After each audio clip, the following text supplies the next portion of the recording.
नवरात्रि में उपवास, जप, तप, पूजन और देवी के 9 रूपों की आराधना जितनी महत्वपूर्ण है उतनी ही महत्वपूर्ण है हवन।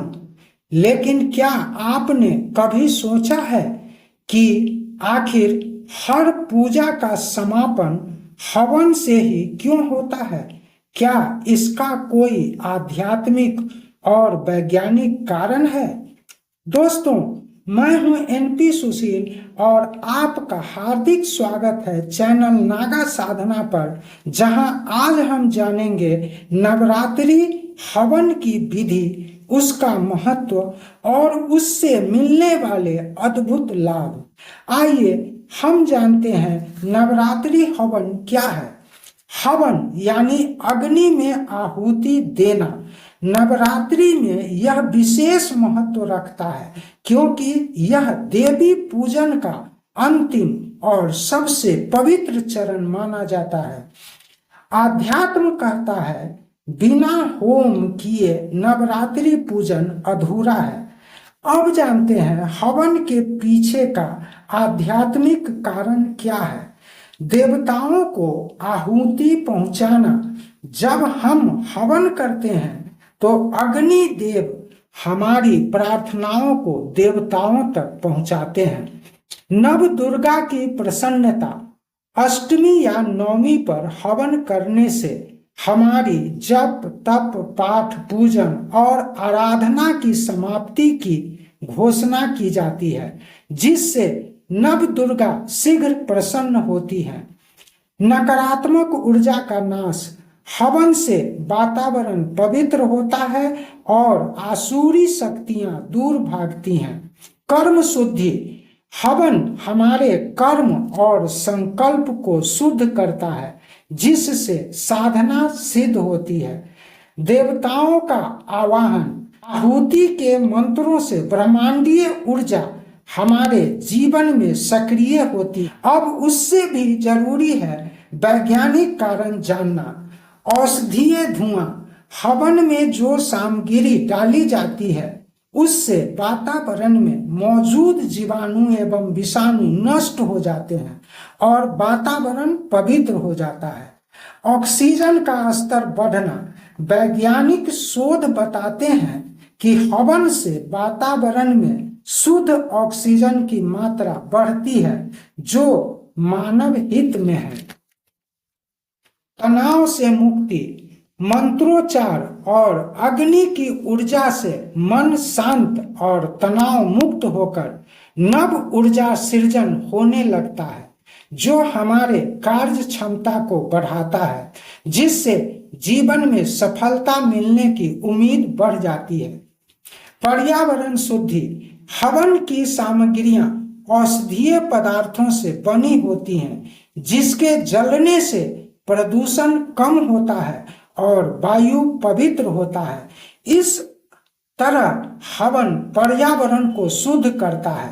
सकारात्मक तरंगे। मंत्र से निकलने वाली ध्वनि तरंगे घर परिवार में सुख, शांति व एकाग्रता बढ़ाती है। अब जानते हैं नवरात्रि हवन करने की सर्वोत्तम विधि। सही समय और स्थान। हवन का अर्थ है यज्ञ का समापन। नवरात्रि का हवन कुछ स्थानों पर महाअष्टमी को तो कुछ स्थानों पर नवमी को किया जाता है। ये दोनों ही तिथि श्रेष्ठ हैं। शास्त्रों के अनुसार कलश स्थापना जिस स्थान पर की गई है उसी स्थान पर हवन करना सर्वोत्तम है, क्योंकि वही स्थान पूरे नवरात्रि में ऊर्जा का केंद्र रहा है। हवन पूजा का समापन कार्यक्रम है, अतः संपूर्ण ऊर्जा को वहीं पूर्णाहुति देना उचित है। किंतु किसी कारणवश, जैसे जगह की कमी, धुआं फैलने की समस्या या ऊपर के मंजिल पर हवन करना सुरक्षित न हो, तो हवन ग्राउंड फ्लोर या हवादार स्थान पर किया जा सकता है। किंतु ध्यान रहे कि संकल्प उसी कलश का लिया जाए जो स्थापित है। पहले कलश के पास जाकर देवी माँ का ध्यान करें और संकल्प लें कि मैं यह हवन आपके लिए समर्पित करता हूँ। इसके बाद अन्यत्र हवन करें।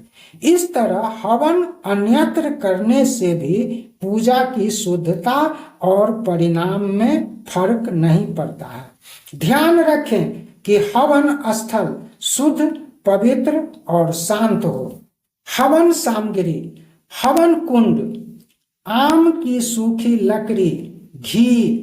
हवन सामग्री में नारियल, सुगंधित जड़ी बूटियां, चंदन, कपूर, लौंग, शहद, इलायची, गुगुल, गुड़, तिल, जौ, धूप, पुष्प, अक्षत और 1 लोटा शुद्ध जल। हवन का भोग: हवन के भोग का अलग अलग स्थानों में अलग अलग तरीका है। कुछ स्थानों पर फल, सूखा मेवा से भोग लगाया जाता है तो कुछ स्थानों पर पूरी, हलवा, चना, मिठाई आदि का भोग अर्पित किया जाता है।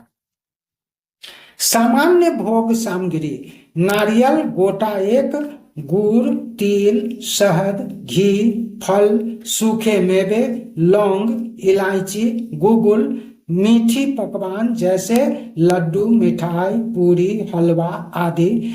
भोग के सभी वस्तुओं को एक प्लेट में मिलाकर फिर थोड़ा थोड़ा लेकर मंत्र जाप के साथ अर्पित किया जाना चाहिए। भोग सामग्री में से कुछ अपने प्रसाद के लिए रखना चाहिए, जिसे कन्याओं को तथा अन्य लोगों में बांटना चाहिए।